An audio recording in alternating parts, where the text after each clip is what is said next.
Yeah. How about it? Hi. Another show. Yo.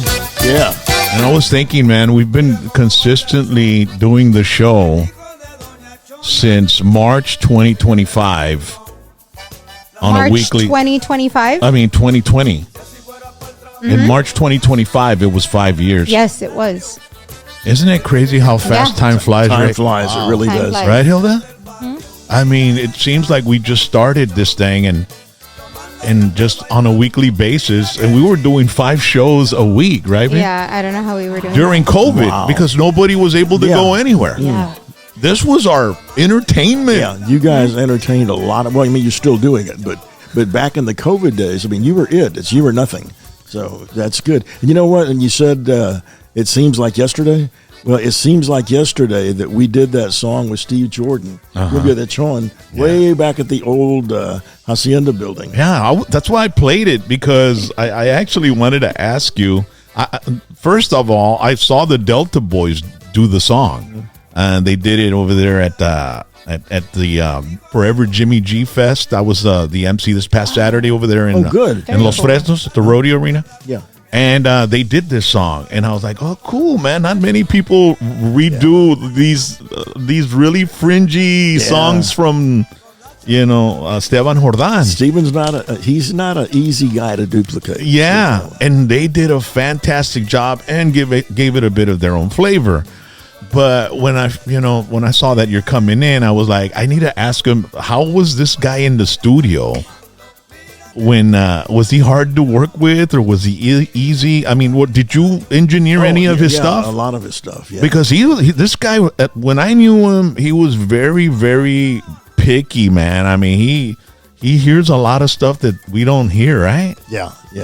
Well, my relationship with him goes way back, way before Hacienda. It's when I was an apprentice at Freddie, and they stuck me on. Well, not they stuck me, but they put me on the Steve project, and I was really a rookie engineer that didn't know squat about squat. So I'm doing the best that I can, and I accidentally erased something. And man, I got and by that time everybody gone and listening to the stuff for the night, and I hit the record button, and all those things were still on, so it just was silent instead of music. Oh my God. And the next day I told Steve, I said, "Brother, I am so sorry. I apologize." And to his credit, he said, "Brother, that's okay. Just give me your best." I said, "Steve, I'm giving you my best, I promise." He said, "That's okay, man. That's all I can ask for." And so he was very, very, very courteous to me, a young 15-year-old kid that's shaking in my boots because I'm working with an international superstar. Yeah. And he said it was okay. So but on the other note, I've also seen Steve when he's in a very aggressive mood, and he had his own engineer because he would just record all the time, and it was hard for me or anybody I was working with to just go 24/7. That's how Steve was. Yeah. And I don't know if you remember a bass player by the name of Charlie Hetrick. It was Steve's bass player. Yeah, the white Charlie. guy, the hippie guy. The hippie guy. Yeah. I remember. And he was like, what in the world is he doing in this in the Latino music, right? Because this guy looked like really a white hippie guy from. He was. Yeah. He was a silver spooned. His parents owned banks, and he had a lot of money, but he turned that all away to follow Steve Jordan. It's kind of like reminded me of the Charles Manson stuff because Steve was his idol. And they were just nomads, just going anywhere they could play. They lived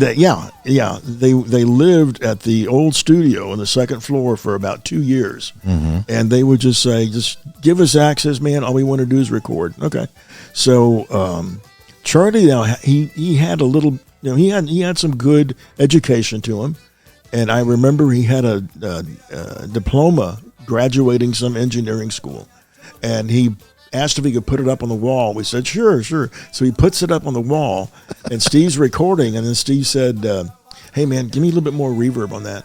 And Charlie said, "No, I can't do that. That's all the reverb." And Steve said, "No, I want some more reverb on that." And of course, Charlie's, fighting back. Said, nope, I'm sorry, it can't be done. That's just that's the amount of reverb we're going to have. That's all it can go. And then Steve said something else, and Charlie said, look on that wall. I know what I'm doing. I'm a graduate of whatever. I've been to engineer school.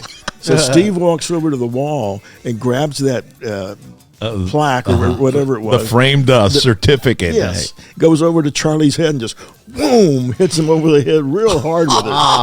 And he said, I want some more reverb, God damn it. I'm a musical genius. I remember him telling me that. And I go, yes, you are, bro. Yeah. I wasn't going to argue with him. I mean, because he was. Yeah, he was out there, he had an amazing ear. And this was all way before drum machines and way before he could program all the rhythms and stuff. So he actually, on different tracks, he would play the conga, he would play the timbal, he would play the guido, he would play the little triangle machine, and by himself. He always recorded by himself. And what's the name of that instrument that has a ball like on a long piece of wood and you hit, and it's got a wire, and then you hit it? Yeah. And it goes. Yeah, it's called a vibro slap. A vibro slap. And okay. And Steve was very good at that. Yeah, I've heard it in his songs. He could hit it, and then he could go to the store and come back, and it's still going. Yeah. So I love that sound, man. Yeah. It's like that little thing that they use in the Western on their mouth. Ding, ding, ding, ding, ding, right? It's one of those little instruments that like not everybody uses them on many songs. Yeah. Yeah. Well, he was just a genius. There's not an instrument he couldn't play. And he played. He always insisted on being his own musician because nobody, in his opinion, nobody could give him exactly what he wanted because he was the only one who knew exactly what he wanted. So my job was to just sit there and let him do his thing. Yeah. I didn't get involved too much in production because whatever Steve said, it just wasn't going to do me any good. Mm-hmm. Say, okay, we'd be cruising along and be sounding real good. He's like, that G's a little sharp, man. We got to go back. Don't you just hate that? So there we go again. Yeah. But a lot of people, they think Steve Jordan, they think accordion, right? Mm-hmm. But this guy was one of the most amazing guitar players I've ever seen. That's right. Wow. I mean, one time I got to his house in Donna, and he says, hey, man, come to the room, rock. And the house was dilapidated, and it was like in a colonia and muddy roads. And it was like, what the hell is Steve doing in this area? You know what I mean? Out in a colonia. And so he gets me into the room, and he's got a board. And, that's his little playroom with his music and his instruments. And he says, I bought this effect that makes my guitar sound like a saxophone. So then I'm there, and we had a little bit of that wacky tobacco. You know what I mean? And I was feeling. That was he called it tuning the brain. He had to tune his brain. Dude, my brain was finely tuned. Right? I mean, I could listen to every single note. And he got on the guitar and he put that effect on, and he started doing some amazing lead solos that sounded like a sax solo. Wow. I was like, holy shit, man! And I'd never seen him play guitar before. Yeah, and it was just totally mind blowing to me. He told me that was his primary instrument, guitar. He said, people give me credit for accordion. He said, but I'm really a guitar player. Mm-hmm. But he really was a bass player. He really was a good guitar, accordion, you name it. Excellent percussionist. My gracious, the rhythms that and his son, the junior, yeah, that guy was an amazing percussionist, and he had him singing along with him since he was a kid. That's My Boy, that album, where they sing the song. They sing some Agustin Ramirez songs, right? Mi Postera, I think is one of the songs. Mm-hmm. And he says, that's my boy, when he would sing, and the kid was singing his heart out, and he sounded great. Steve taught him all those harmonies. The DNA, man. He went over, later he went on to do Cranque. That was Steve Jr. on the high part. And so I saw him not too long ago. Steve, well, now there's so many Steves, it's unreal. So he's Steve Jr. Yeah, he named all his kids Steve. Yeah, George Foreman. They're all George. So, yes. so he's got another set of Steves now, and I think they go by Rio Orvan. So, and then they've got that kid, he's not a kid anymore, the blind kid, right? Juanito, who emulates Steve Jordan and plays every instrument that kid. Very much like Steve Jordan. Drums. Guitar, bass, accordion, sings, and he's blind, man, but he's an amazing talent. He really is. And personally, I think that when you lack a talent or a one of your senses like eyes or ears or hearing, when you are lacking one, then the other ones that you have, overcompensate. They come in and they do overcompensate. So I know Juanillo is. He can hear anything at the drop of a hat if it's right or wrong. And of course, Steve Jordan. The times that I knew him, I just learned not to question him because he was right, whether I wanted to admit it or not. It was generally a lot more work on me, but the bottom line is he was right. You know, when thinking back, we'll get to Hilda in a bit. Hilda, we're going to get to you, girl, right? Hey, I'm just wondering how I'm going to be able to get Rick to just look at me and be like, no, she's right. Like, she's right. Yeah. But one last question. When I saw him living in the situation he was living in back then, I always thought, do you think that he should have been a millionaire, man? I mean, he could have easily been a millionaire, but that was not his. His goal in life, right? Internal mechanisms just didn't allow for that. He would do amazing things. But yet, if you asked him to go play at a little cantina for 50 people and tell him, we'll give you drinks for the night, he said, oh, what did I bro? I'll be there. And he would put on a great show. Then if you would tell him, Steve, we want you to play at a big venue, 30,000 people, we're going to give you X amount of thousands of dollars. I said, no, brother, that's not enough. So, but he was just he was interesting. He was an eccentric. Yeah. He was an eccentric. He didn't care about money. And it was just, hey, give him a fishing rod, some weed, and you know, give me my instruments and put me in a room. I don't care what the house. I don't care in what condition it is. As long as I have my instruments, my weed, and my friends, that was really and my important. Fishing rods. That's all I need. We took a hiatus when working with Steve because he had to go do that movie. I think with Cheech. It was called Born in East LA. Yeah. And so I love that story. He was part of los nuevos huevos rancheros. I love that story, Rob. You told me that story once that with the money that he got, he bought 2 vans or something like that. Yeah, right? They gave him like $20,000 and put him up in the ritziest hotel in Tijuana. And he said, "Fuck this shit! I'm gonna buy some vans. We're gonna go sleep out on the beach and fish." Yeah, and get high. Exactly like him. And then at the end of when it was a wrap, everything was done. All the takes were done, and they said, "Steve, you did a great job, man. We want to use you some more. How can we get a hold of you?" And he said, "Brother, if I want to be found, I'll find you." And then that was it. Oh, wow. I know, dude. He was like interesting, man. Steve, I just always wonder, man, this guy could have been the richest guy. And he was embraced by the Latino Hollywood group. That's right. Paul Rodriguez, all these Hispanics, the bands, the Hispanic bands like Malo and Santana. There's a video of him on stage with Santana, Tito Puente, and Jerry Garcia from the Grateful Dead. They're just jamming. Yeah. And he could keep up with every single one of them. And he could probably outdo them, to be honest with you. And they respected him, bro, his musicianship. Yeah, exactly. And how could you not? I mean, he was really good at what he did. He's just very gifted. But like you said, very eccentric. And there has never been another one before him. There's never been one after him. He was just a unique kind of guy. Yeah. Wow. Con salsa, mama.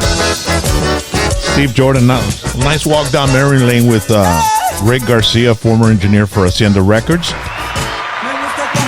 Now he's got a new record label, right? I don't know. Oh no, is the record label that Hilda is on? What's it called? Oh, me? Yeah, CHR Records. Yeah, well, didn't I just? I thought you were talking about. I don't think he took his Prevagen this morning. No. I thought you were talking about Steve Jordan. No, not that I know of.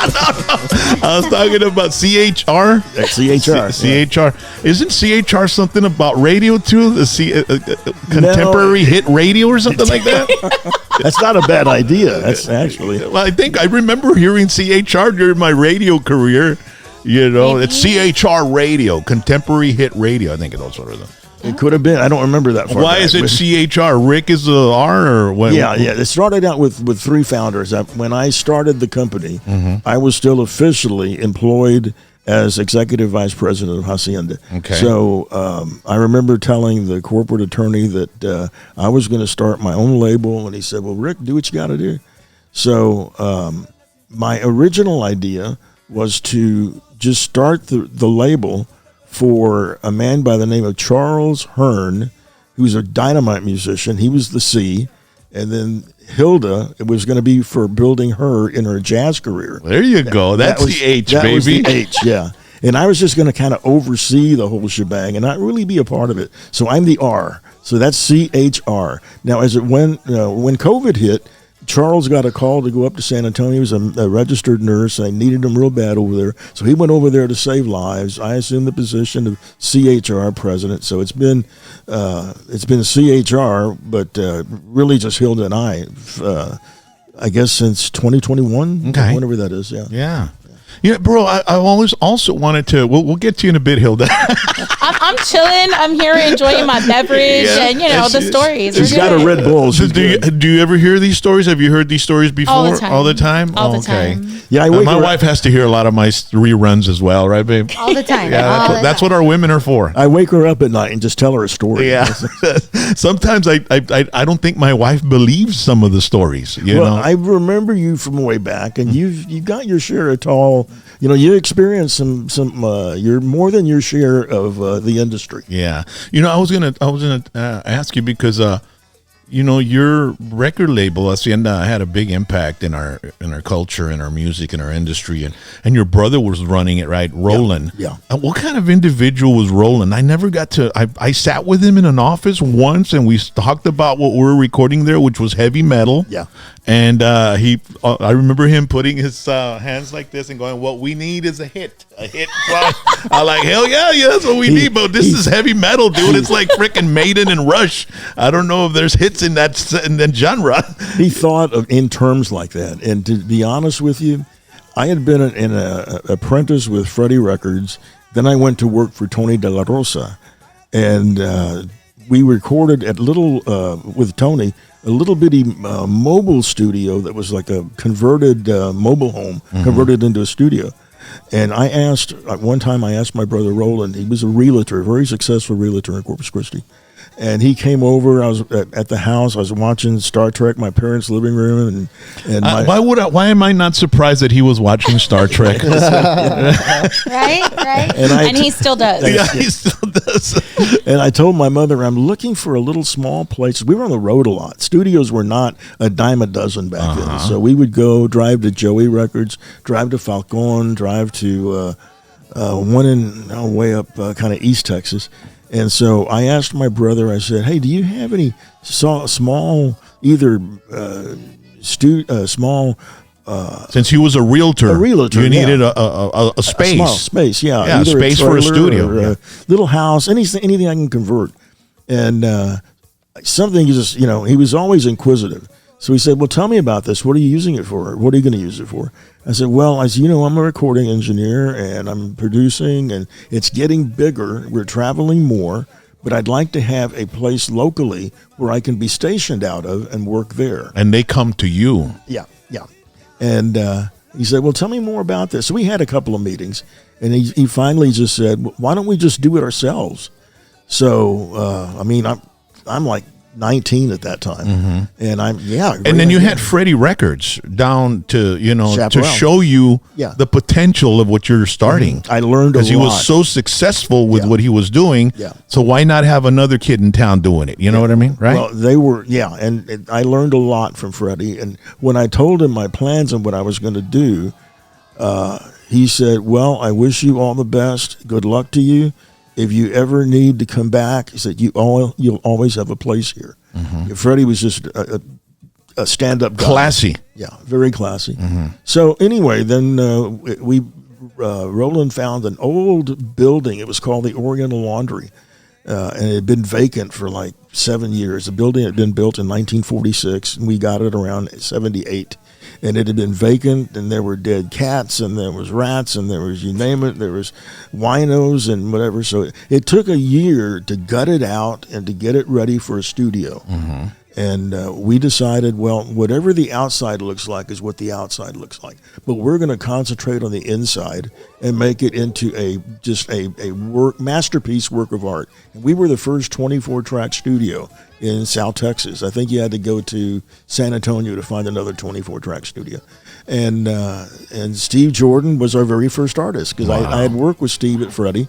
I remember calling him up, and I said, "Dude, you want to go eat?" And he said, "Sure." So we met and we talked a little bit, and ended up working together. Same thing with Los Buenos Hermanos Serrata, Tony De La Rosa, Isidro Lopez. There were a lot of groups that I've been exposed to. Yeah, Ricky Smith was another one that was way ahead of his time. Mm-hmm. And so he told me, I remember he came in with his cassette player, and he said, "I want to do with my music what the orchestras do with the horns and what the accordions do with their conjuntos. I wanted to make my group, I want the guitar to sound like that." Yeah. And what you're playing right now, Es Amor, that's him doing all those guitar parts. Yeah. And that was his goal. This one's called Cada Noche. And it's off the Es Amor album. Yeah. Yeah. Wow. Cada noche pienso en ti, mi amor. Pio Trevino on vocal. I know, dude, out of Kingsville, the ranch, King Ranch. Yep. Y recuerdo la primera vez que de chanza And the tempo this band had, it was so different than your. ahora ya no más te Everything about that group was unique. The drummer had his own style. It had a bounce. Yeah. There's a bounce to this song. The songwriter was the bass player. He had his own style. Ricky Smith, his own style. The other keyboard player, his style.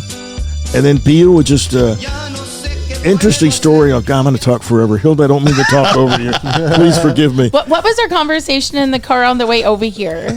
I told her, this is your interview, so I'm going to not talk too much. No, that's exactly what he said. He goes, "And so in a perfect world, I'm not going to talk a lot." And I just said, one, you don't know how to not talk a lot, and two, it's not a perfect world. So I already know what's going to happen tonight.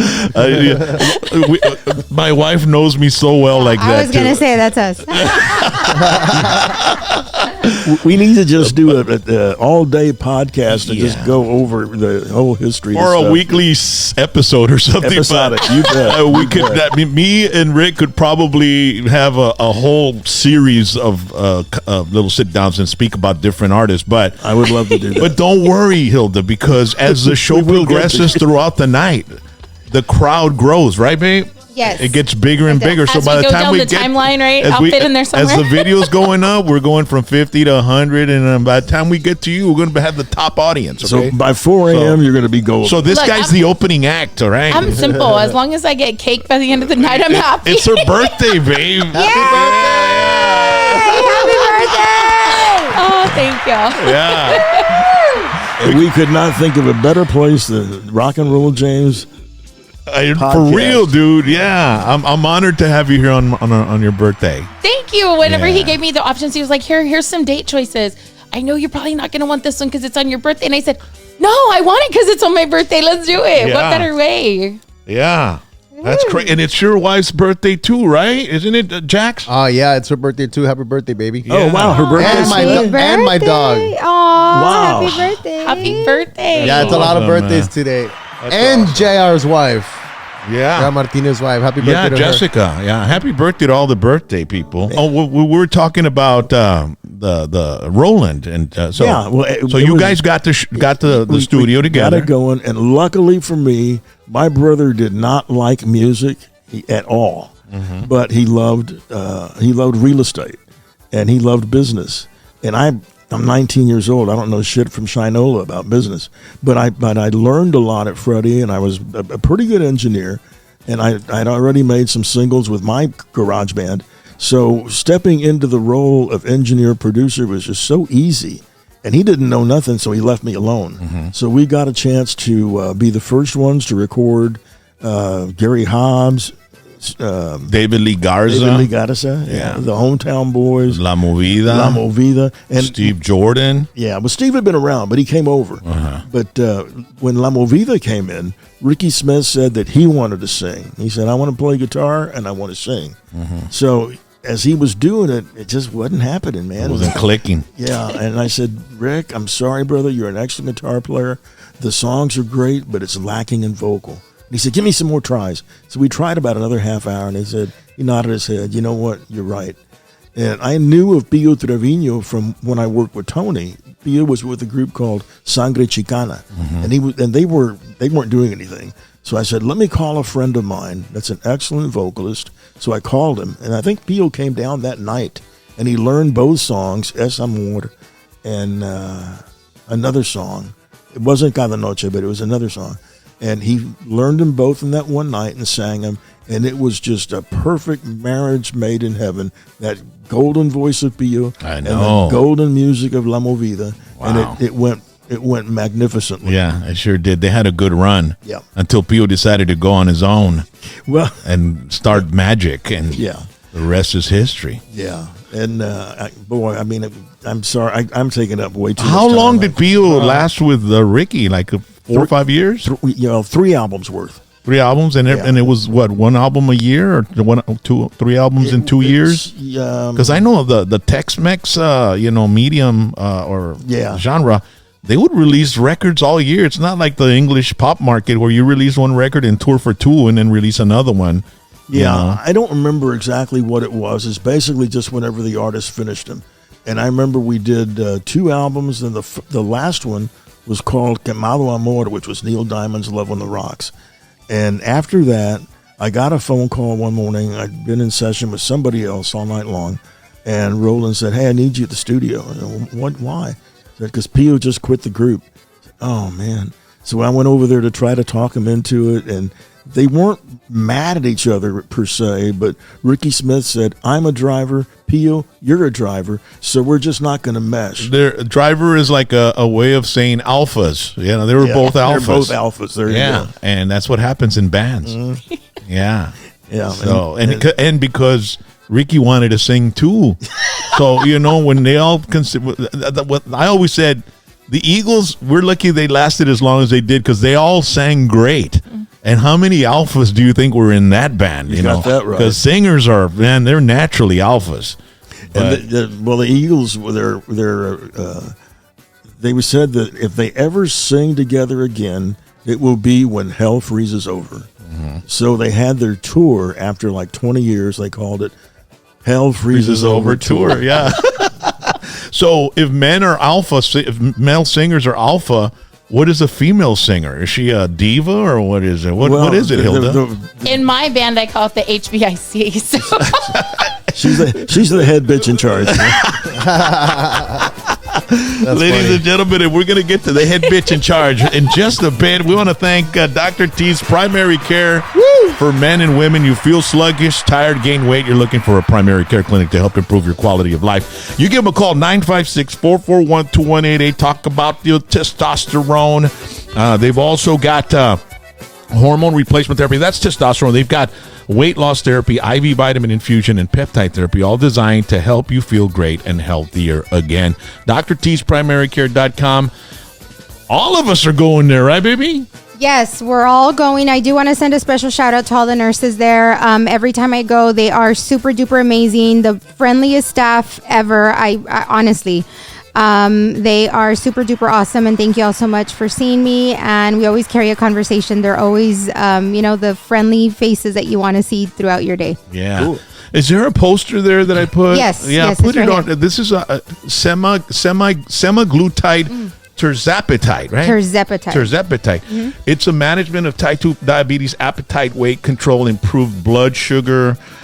This stuff will help you out, clean up your diet, exercise regularly, and practice willpower and discipline for best. But they do have some products that'll curb your hunger, babe, right? And you end up eating, small portions instead of overeating. Yeah, you really do clean up your diet. I would always like to drink Dr. Peppers and Cokes and stuff like that, and now I just don't. Like, we got a sweet tooth. Yeah, we have a really bad sweet tooth, and so it's not. It really does curb your appetite. I know there's no munchies here anymore. Jack.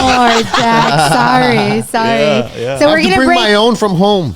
Yes, we're gonna break. We're gonna break the little diet today with the cake, though. With the so cake, it's all worth it. Yeah, it's all worth it. That's why. That's why we've been waiting for you, Hilda. That's why he said, "Come on down and bring the cake." Yeah, because he said he wanted it. I said, "Bring it down, bro. Only the slice." Because we have it. We're good. We're good. And it's real chiquito, okay? Like I don't know what you guys are having, but I know. I was gonna say, please don't give me a small little slice, though.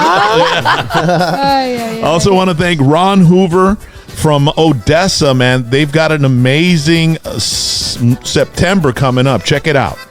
Ron Hoover RV and Marine are giving you a September to remember with a free getaway for two to fantastic Las Vegas with the purchase of any RV or boat throughout the month of September. September to remember at Ron Hoover RV and Marine with a free trip to Vegas with any RV or boat purchase. Ron Hoover RV and Marine, 1529 East 2nd Street in Odessa. Zero down. More money for your trade-in. Been told no anywhere else because of credit? Ron Hoover RV and Marine Centers say yes. Swing by 1529 East 2nd Street in Odessa or call 432-247-8555. Ron Hoover RV and Marine, your West Texas yes guys, giving you a trip to Vegas. Yeah. That's going to be awesome. And they got a show coming up on I think the 13th, is it, baby?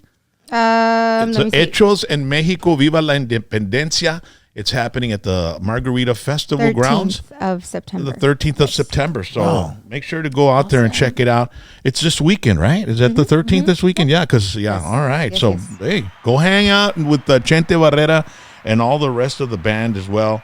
And Anthony Patterson from Odessa, we want to thank you so much for helping us out, all right? Awesome. Also want to thank Nisi Auto Sales. Woo! Fantastic. You want some good deals? Te quieren ayudar. Te queremos ayudar. They've got an awesome vehicle right now. A truck, actually. It's a 2010 Ford Ranger. Wow. Built tough and reliable. Low miles. Comfortable cloth seats.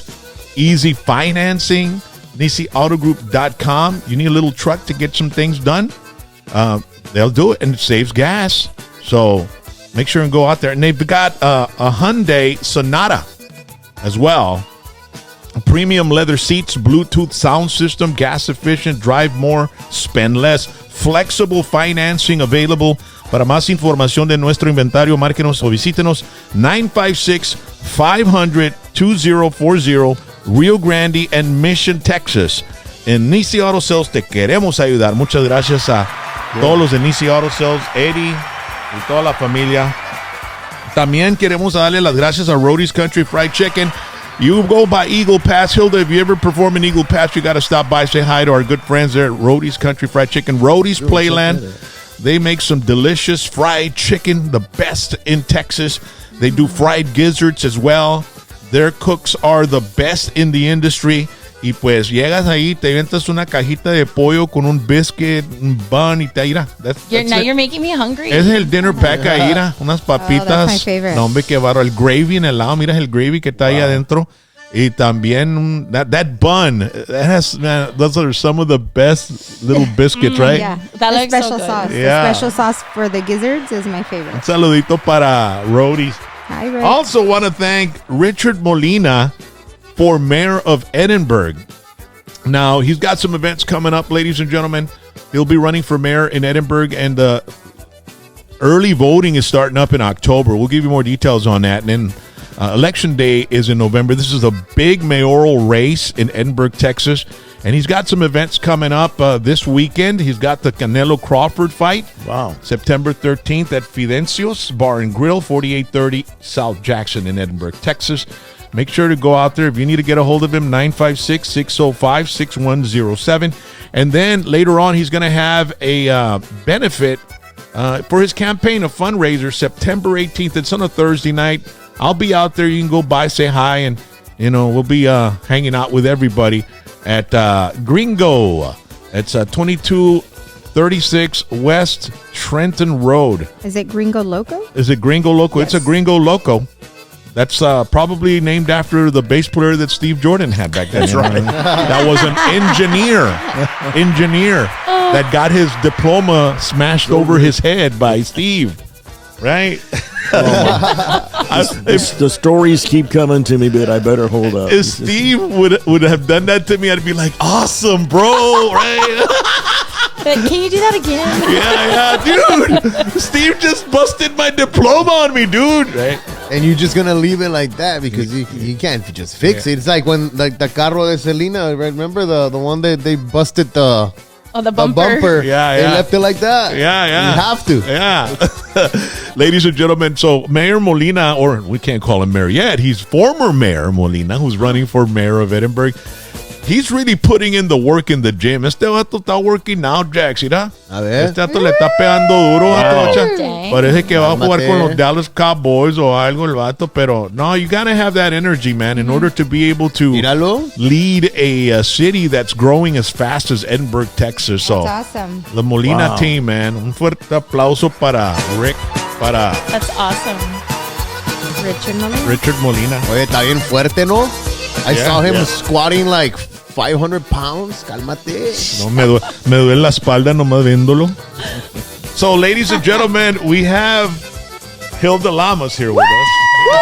It's her birthday. Yay! Happy birthday. Yeah. Thank y'all. So, tu muñeca, right? Is this your latest? That is my current single right now. Well, let's listen to it.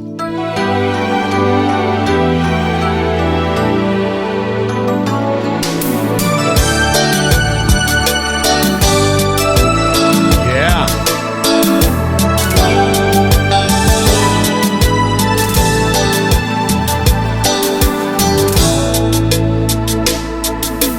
Dicen que soy tu muñeca, que ya no hago más que bailar al compás cuando tú me das cuerda.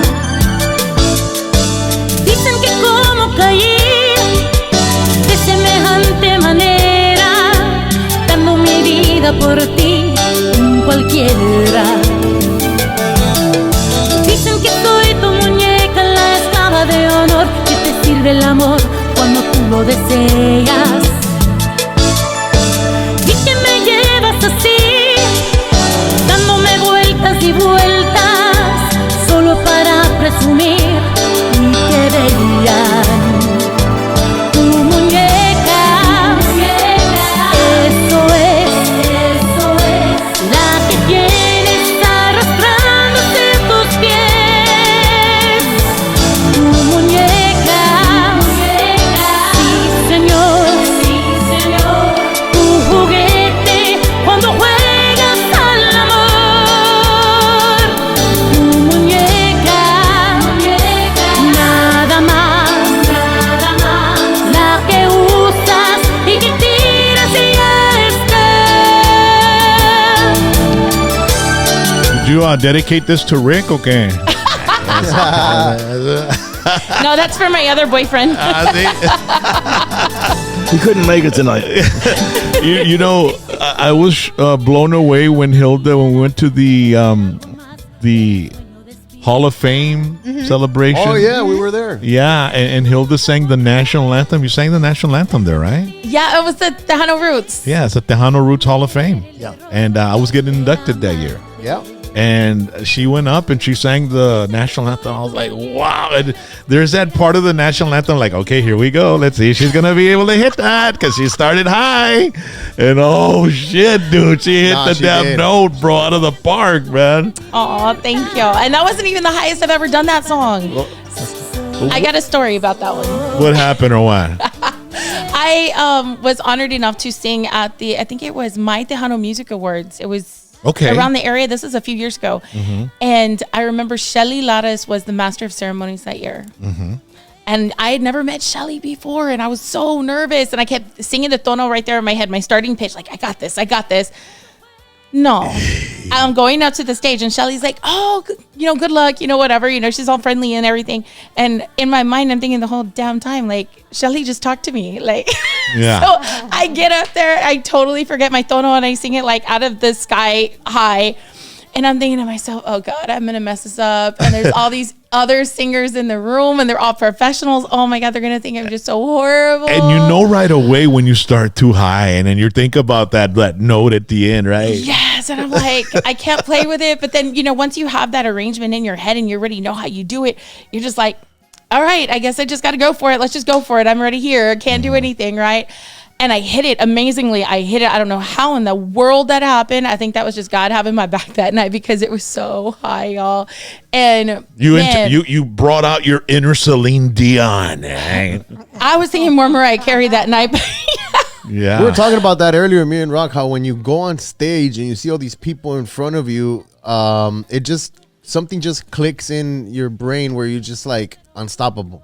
For some reason, it's just like the adrenaline or something, and you can do anything when you're on stage. Yeah, it's weird because like right here with just the few of us here, I would be so nervous to sing. But give me 1,000 people and it's like, oh, okay, this is easy. And I think it's because that facade that you have of like, oh, they're like not even paying attention to me because they're all there, right? But when there's a smaller crowd, it's like they're watching every little thing that I'm doing. You know what I think it is? Is that, out of such a huge crowd, there's going to be some that love what you did. And then with a small crowd, it could be either they like you or they don't like you. Yeah. And so there, and if there's one or two people that do like you, well, but I think that's what it is, right? Collective that makes us feel thinking. Collectively. Yeah. No, because if you have one or two people that like you and two or three people that don't, that's over half the crowd that doesn't like you if it's small. I don't know how those people do it. They go to Star Search and shit like that have to like sing in front of 3 or 4 people. And they're all judges. Oh, that's like American Idol? Yeah, like American Idol and shit. I've auditioned for some of those shows and oh my gosh, that is like, that's the worst thing. So one of my good friends, her name's Clarissa Serna from Corpus Christi, and she actually made it onto The Voice. But previous to that, we had actually auditioned together for X Factor in Austin. And man, I got scarred from that audition. Really? Traumatized? Yes, because we were there together, right? Just me and Clarissa, and there's of course all these other people there. And we're sitting there, we made it to the second round, so we're there listening to everybody, and it's in a big old like stadium type setting, right? And they have all these little they're sectioned off by curtains, right? And so artists go in there, singers go in there for 1 to 2 judges. Sometimes there's a third judge in this little, curtain area. And everybody can hear the person auditioning. Like everybody can hear you. And I still remember there was this heavier set African American girl. And oh my God, she could sing. And in this audition, they either sent you to the left or to the right. Like left, you go home, right? You're going to move on. And I remember I was just so traumatized from this because there was nothing wrong with her. She was amazing. Probably one of the best singers. You had to follow her or she followed you? No, I was in a different group, but we were all listening. But what traumatized me about that is how good she was. And they sent her home. They didn't even let her move on. And I was like, if she can't make it, I got no chance at all. She was so good. And I remember Clarissa and we just looked at each other. We were like, okay. But where do we go from here? And I think the nerves just kind of creep in on you. Yeah. I don't think I will ever audition for one of those shows again. I've done X Factor and The Voice auditions, and I have a big feeling that all that is predetermined. The winners are predetermined. Sometimes that even happens at award shows. Everything is The Bachelor, all that stuff. Yeah. Well, it's a casting call. They already know what they're looking for. So if you don't fit what they want that season, then you're not going to get on. Wow. Yeah. And so, are you originally from here, from the 956? No, I'm an import. You're an import? Where did they import you from? Born and raised in Aransas Pass, Texas, which is 18 miles. That's not far north from here. Of Corpus. Yeah, no, it's 2 miles. A nice little away. sleepy fishing town, right? Or what is that? Yes, pretty much. That's what it is. And then isn't there one of those ferries that takes your car across and stuff like that? Oh, we've been on it. Yeah, baby. Where we drove all down South or Padre Island, North. Yeah. North Padre So Island, when you drive down there, that's actually Port Aransas. And so if you take the ferry over, it's Aransas Pass. So I'm from Aransas Pass. So yeah, but they're right next to each other. How was it growing up in that area, the coastal bend? It's so close to Corpus, I mean, it was beautiful and it's nice. I mean, I think it was population 6,000 or something ridiculous like that. But that was only because we had military base really close to us, 5 miles up the road in Ingleside. Okay. So it was just quiet. I had to create a lot of my own opportunities just because There was nothing. Are you a millennial, or are you older than a millennial, or like what year would you have or did you graduate? Just did. to more or less find out if you were part of the the digital era, or if you lived without digital devices. I like to say I'm in the in between because I graduated in 2001 from high school. Okay. But because it's a smaller town, we didn't have a lot of those fancy things that were already around. I didn't even have an email address until I was in my second year in college. Yeah. You know? And that's about the time that cell phones started really coming in. We had pagers before that, and then the phones were those big Zach. What are they? Zach Morris. Zach Morris phones. I had one of those with the radio station. Yeah. We used to do call-ins with them. I had my first cell phone at 19. Yeah. And it was a little flip phone, Motorola. I remember those Blackberries. The buttons were so little. I was like, how in the hell can my fingers, My wife had one, and she was like an expert on it. Yeah, I was. Yeah, I remember. But what do you do when you have fat fingers? Yeah, I know. You hit 3 letters at a time, and it looks like some other language, Oh, There was this phone they came out with back then que se llamaba Sidekick o algo así, que lo hacías. Sidekick. You would pull it up y Like tenía it. todo el keyboard. No, hombre, para hacer text con ese, parecías Racer. No, hombre, no, I never did that shit. I had a flip phone. No, I still couldn't do that. Like I have club thumbs, right? So they're fatter than normal. They look like little toes, really. And so no, I could never do that. I still peck, like seriously. Yeah, I have to. Yeah, and then the iPhones came on and all that stuff. Man, we were just talking about technology, earlier before we turned the cameras on, how fast it's going and how AI is changing and revolutionizing not just the music industry but the movie industry. That's right. And a lot of actors are like, they don't know. They got to re-sign a contract with the production companies. Yeah. And they didn't. They had a walkout and they were at a standstill for a long time 3 years ago, because the actors don't want them to use AI. And the production companies, that's what they're going to start doing for all the extras and all that kind of stuff. So they decided to do a 3-year contract, and it's about to end if it's not ended already. So then they're going to have to renegotiate. And I mean, AI is just, it's going to revolutionize the industry. I don't know if it's going to hurt people more than it helps, or if it's going to help people more than it hurts them. But I saw an article where they said even podcasters, AI will affect all types of professions. Of course. Teaching, music producers, studios, Hollywood, making movies. Wow. And stuff. I mean, I just saw an app where you can make a video that you put on Facebook, and it's like the image comes out of the freaking and goes on the thread of the, A what? It's really weird. It's like 3D. Oh. And the image comes out of the post. Oh. And it can crawl around where the comments are and then go back into the post. Oh my goodness. God, really? Yeah. That would be scary. Yeah.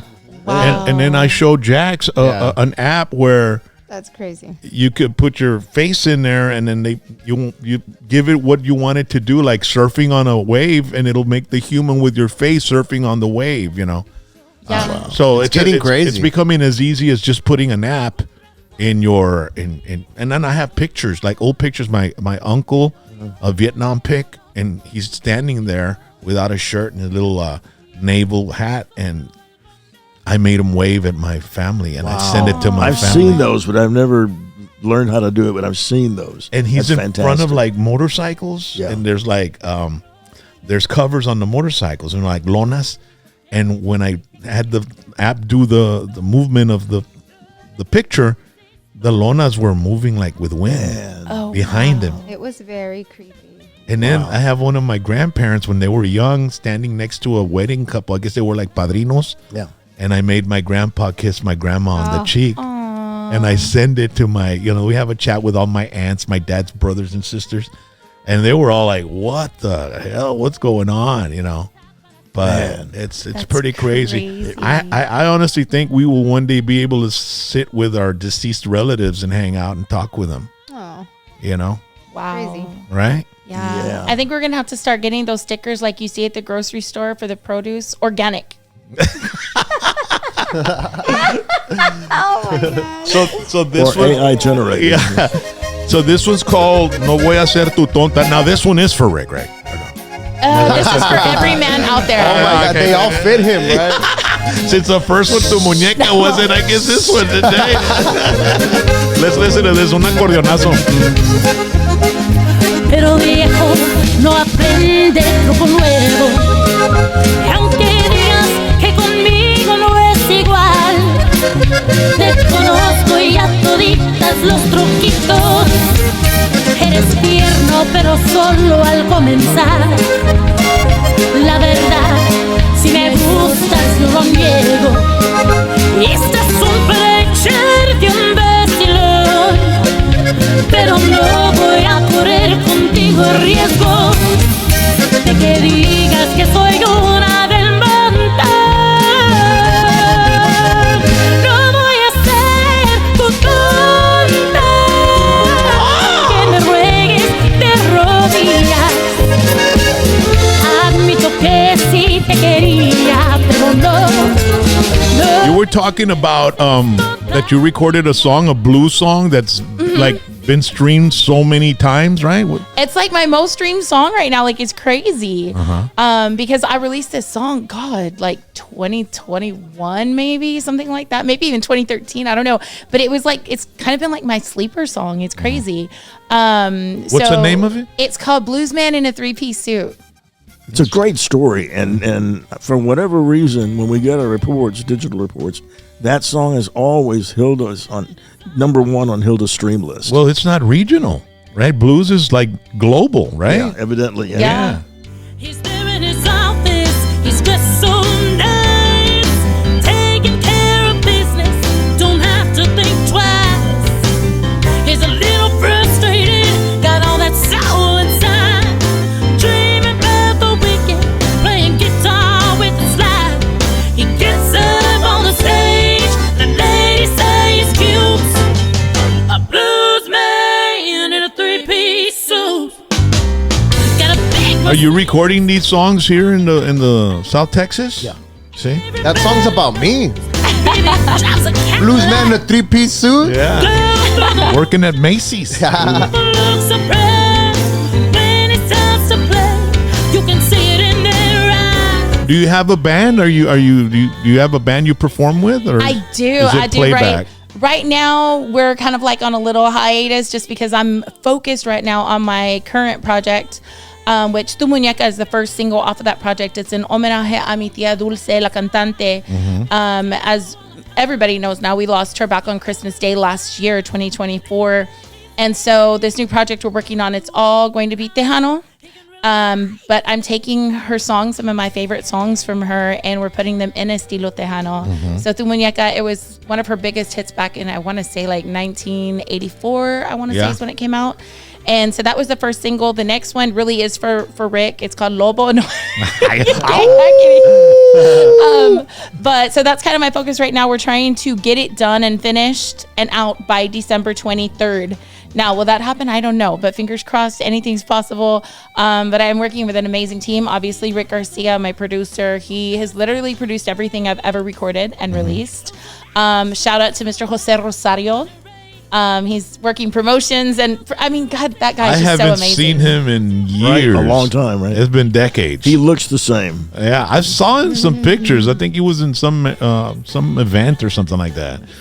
But how is he doing? He's doing well. And he's staying busy. He's working with a lot of top artists. I bumped into him in San Antonio, and I wasn't sure if I would recognize him or not because it was back in the old Lisa Lopez days of the 80s when I saw him last. And I saw him, and I thought, oh, that's Jose Rosario. He hadn't changed a day. He always reminded me of one of J-Lo's ex-husbands was Tommy Mottola. No, the salsa guy. Mark Anthony? Mark Anthony? Mark Anthony, Anthony. yeah. He always reminded me of Mark Anthony back in the day. Could be. Yeah. I think people that look good and don't age are people that drink milk every night. Like, yeah. Well, I'm Milk is lactose milk. intolerant, bro, so you know. Yo también, Dad. I'm with you. I drink Lactaid. That's the way to go. My wife, if I drink milk, she better expect some Dutch ovens at night. You know? Wait a minute. Curds and whey. Wait a minute. I know. Wait a minute, Rock. Explain to the public what a Dutch oven is. That's when you cut a fart and you put the cover over you and your wife. Oh my Yeah, God. Yeah. When he told me the first time, I was like, wait a minute, what's a Dutch oven? And when he explained to me, I was like, oh shit, I do that to my girlfriend all the time. Dude, I swear to God. It's fun. When my wife farts, I'm like, oh, baby, I love it. You know? I mean, Such a liar. and when I fart, oh my God. Yeah. Like, hey, you know, love my fart too. My goodness. Love my fart too. Look, she loves it, but she would love it if it was way over there. in the other room. In the other room. Or outside, you know. That'd be a great title for a song. Love my fart too. Yeah. Everybody will relate. Oh my goodness. That'll be a hit. Big time streams. Tell AI to make a song for you. Yeah. That would be that's hilarious. a great idea. Yeah. I want to get on that, baby. Oh yeah, Rock. Do you drink protein shakes? Rarely. Oh, I mean, okay, I do, 'cause but protein- only when I don't have food and I need to eat something. Because protein shakes give you those little like farts that Dude. you know they're very stinky. Let me tell you this story. I've said it before. You know about those, Riley? The egg crystals. Yeah, I bought The egg white crystals. egg white Oh my crystals. God. They were like little bubbles, little plastic bubbles in the protein, and it mixes, and it's raw egg. I couldn't even handle my own damn. It was horrendous. It I was swear to powdered. God. It was powdered sulfur. Yeah. It was bad. And then one night, after a show, I told my wife, "Hey, I'm gonna go in and pick up something to eat." So I got in her car, her BMW. Oh wow! I went to go eat. I went to go pick up food. When I came back, I cut a fart in the BMW, and I was like, "Man, I'm getting the fuck out of here quick." So I got out and I went in and we ate and went to bed. And the next morning, I walked through the car because she was hauling ass to work, And she opens the door and sits in there and she goes, "Who the fuck took the shit in the car?"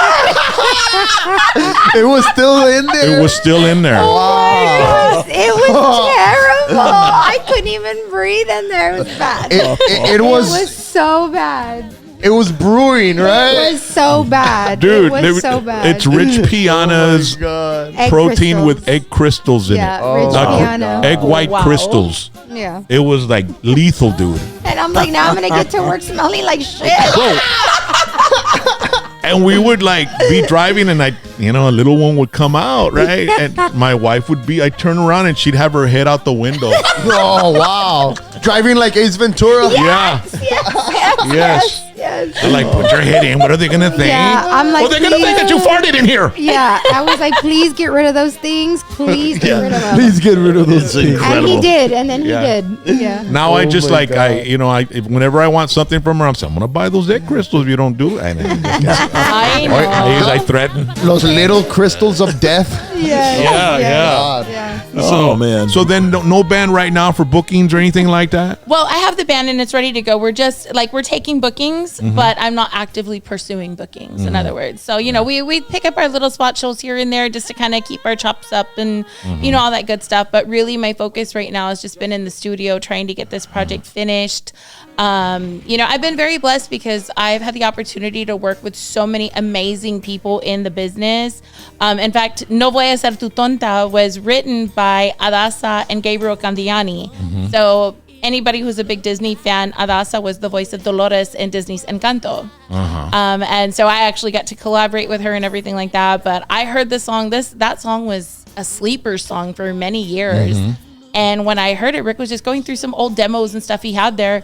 And I was like, oh my God, I have to do that song. That's the song. And I had no idea who wrote it or anything like that. And so he's like, oh, let me reach out to the songwriter and, all this stuff. And so he does. And he's like, yeah, he says we can do it. So let's do it. And we did it. And it's one of my favorite songs, actually. Yeah. That song stayed there after they sent it to me as a demo. It must have stayed there for 15 years. And when I called Candiani, Dasa's husband, and I said, the one you sent to us, No Voy a Ser Tu Tonta, was that? Yeah. And he said, well, that was so long ago, I don't remember the words.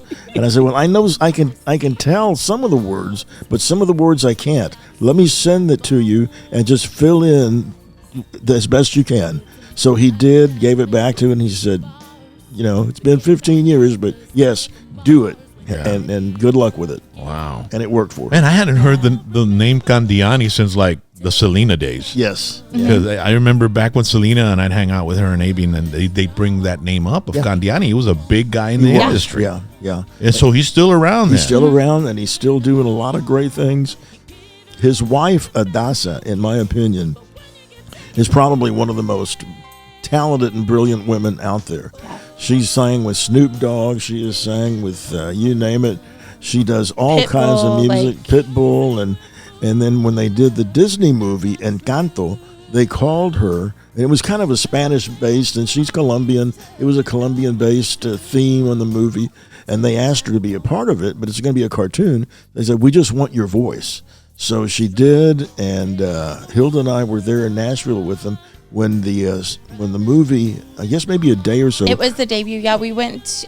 She invited me up to Nashville to go record the music video for Blanca Navidad, which is a duet that we did together. And it just so happened that same week that we went up there was the same week that the movie was premiering.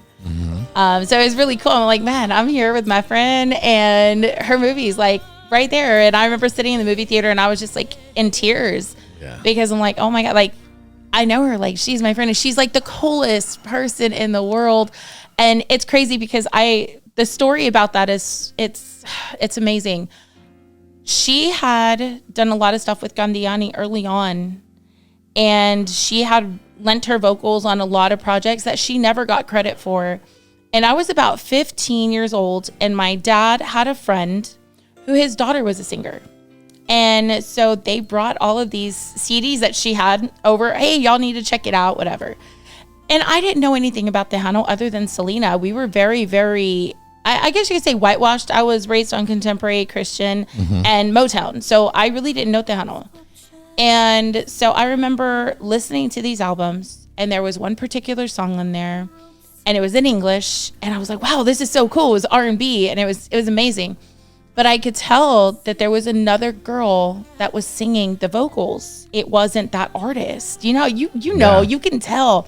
But I searched all over that CD, and her name was nowhere on there. There was no credit given to anybody. And I was like, wow, okay. So then we go years later, and I totally forget about this thing. I just remember thinking that girl is amazing, and I need to find out who she is.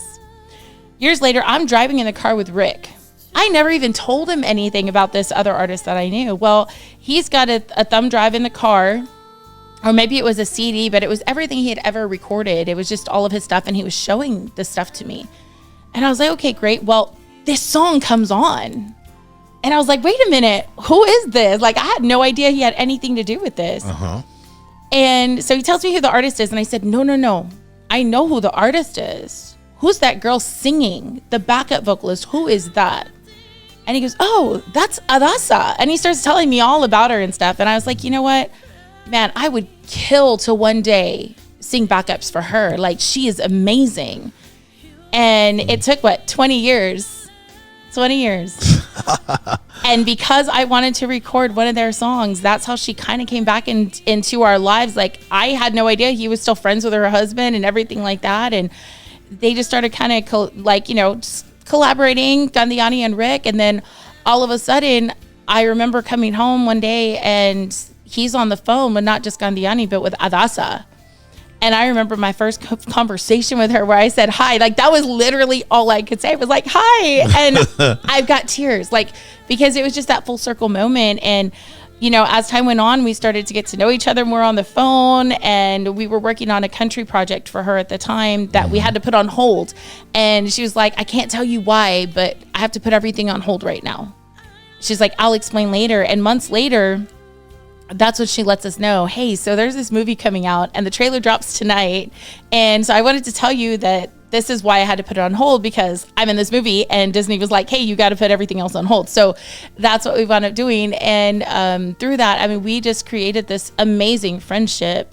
And I will never forget the day that I finally met her in person. Like, we hugged each other for the longest time. Yeah. And I was just crying. Like, it was just, I don't know. It was one of those weird full circle moments that months later, after the movie's out, she's planning a tour. And I'll never forget, I get a phone call one day, And she's like, hey, how are you? And I'm like, I'm good. And I'm at work. I'm at day job, right? Because I work at a high school. And she's like, hey, so what do you think of Canada? And I'm like, I mean, I guess it's cool. Maybe one day I'll go, you know? And she's like, okay, how do you feel about going to Canada? And I was like, yeah, one day. And I'm kind of blowing her off because I'm trying to focus on work too. And she's like, okay, let me start again. And I was like, okay. She's like, how do you feel about going to Canada with me? And I was like, wait, what are you asking me here?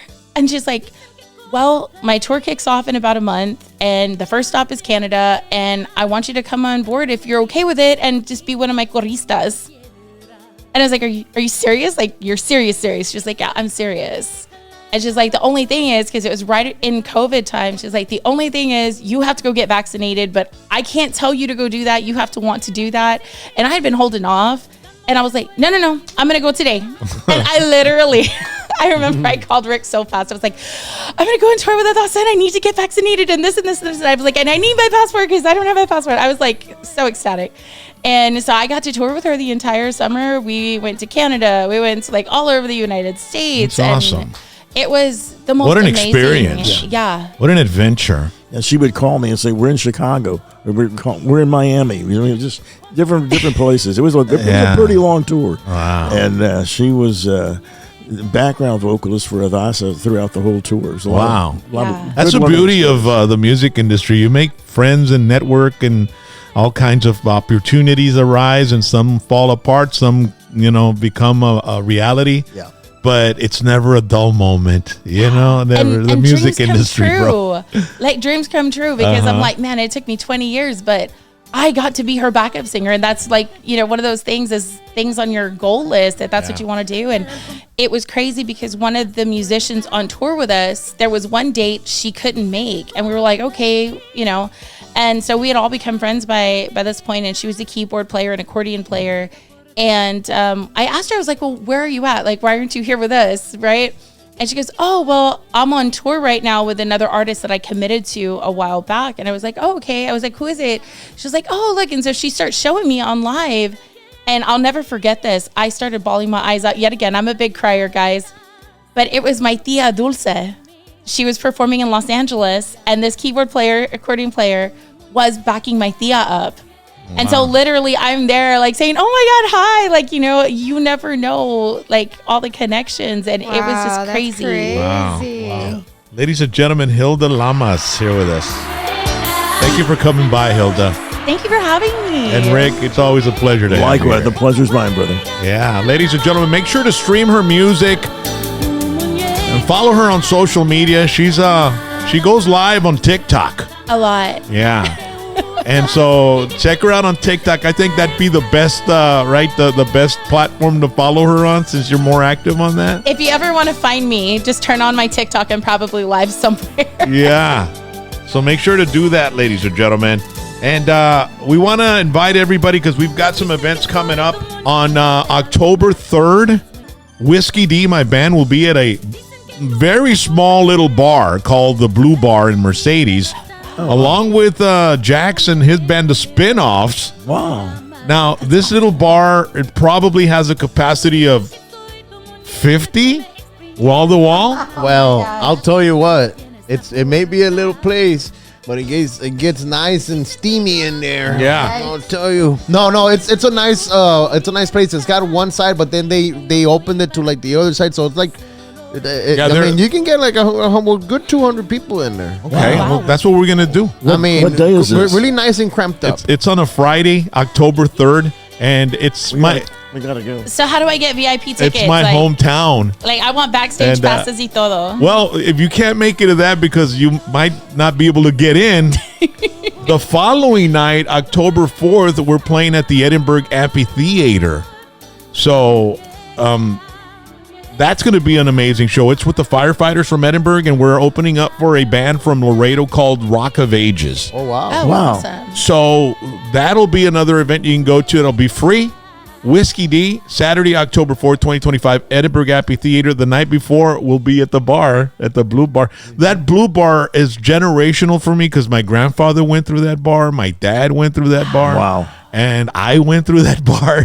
So, and then all our schoolmates and friends are going to be there. Class of 86, I think they're celebrating their 50th or 40th. Who told me? Did you tell me that they still had like the things like where we used to hook the horses or like donde amarraban los horses? Probably in afuera? the back. Yeah. Tienen uno like in the ground. You can see where they had them. Yeah. Like, I don't know if it was Jay or you. Yeah, because you can go in. in through the back, through the alley. There's a parking lot in the back. Yeah. So I can bring a horse. You can bring a horse. Yeah. Wow. I need to find me a horse and learn park how to it. ride one. Bring your But pony. yeah, The most my important pony. part is that there's parking for horses. Yes. All right. October 4th, on the same night that we're at the amphitheater, across the street or across a catty corner to where we're going to be at Citrus Live, it's Gary Hobbs. He'll be performing there as well.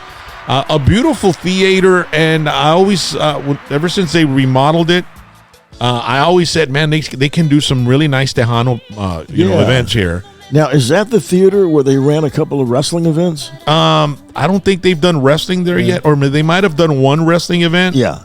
But man, that theater's awesome. It'd be awesome for you to play there, Hilda. Yeah. I have to go check it out. Yeah, I'll show you a video of the event. Or You're the venue. there on the 4th? We're there on the we're not there on the 4th. They're We're in that across little the barn street. Mercedes, and then on the 3rd, and then on the 4th, we're catty corner to them in this amphitheater I at the got city built. So we've got plenty of great events, and we'll be giving away some tickets on our social media. Follow me at Rock and Roll James, Yeah. and follow me on TikTok at Rock and Roll James 2020. I'll try to be as active as possible. It's I've got the band, I've got my personal, and I've got my Rock and Roll James too. So I'm trying to be on all of them and try to, But either way, follow us on social media, and don't forget to like, share, and subscribe this show so we can get as many people to see and find out about Hilda and all her beautiful music and her stories too, man. We got some really good stories here today, man. Hey, Rick, thanks a lot for coming by. Thank you, brother. Always And an honor. Hilda, we wish you nothing but the best. Thank you. And keep playing all the different stuff, man. I like that you do blues and you do, country. And so there shouldn't be any limits to what you can do. Thank you. That was a dream come true for me, because early on when I was asked by a number of different producers, like, what do you want to do? What genre? And I would always tell them, so that's a little girl, I want to do everything. And I think with the way that the industry music has progressed, it has opened it up to where you don't have to just stick to just one genre.